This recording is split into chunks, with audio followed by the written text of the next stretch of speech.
would give us these helicopter rides, and every time we'd get on, the drivers would say, like, now, do you want to ride or do you want to ride? On a helicopter. And I'd be like, I want the ride. The first one, the boring one, the ride. I don't want the ride. I want the ride. So it was always one of those fucking Country Bumpkins going, I want a ride. So, and let me just say, they were always the first ones to puke in their helmet. Every time.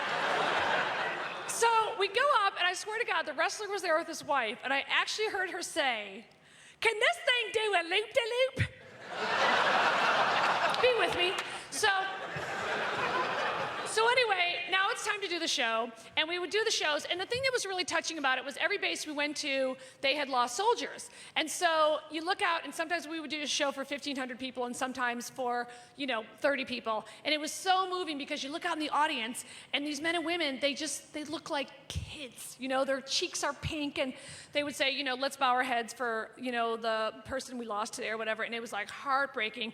And then the show would start, and they'd be cheering, and it was so awesome, So anyway, the show starts, and it's the Army band, and it's all those, like, America rah-rah songs, that whole, I'm proud to be an American, where at least I know I'm free, and they eat that shit up, right?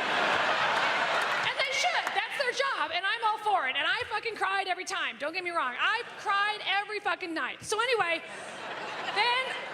and then I would go up and I would do my little dog and pony show, and I'd like make fun of the soldiers, and they would laugh, and they were really sweet.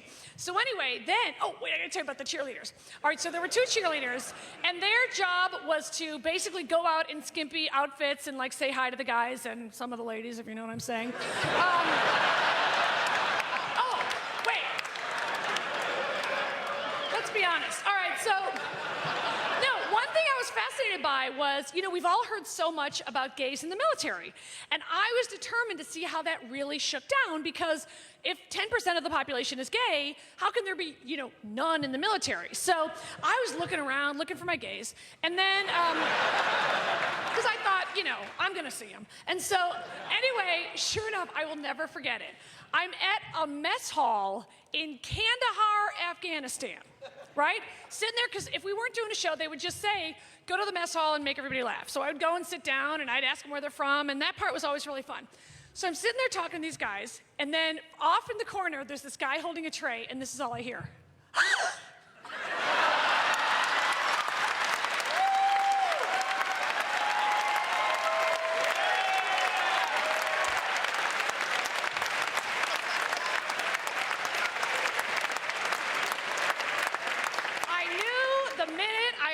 The gay inhale. And he literally goes, Diva, what are you doing here? It was heaven. I was like, I found my gay, even in Kandahar, Afghanistan. He plops down next to me, puts the tray down, puts his gun down. He's like, oh, girl, I'm on graveyard tonight. I am a wreck. I'm exhausted. My roommates are all snoring. Ugh, they're pigs. Anyway, what's going on with Ben and J-Lo? It was...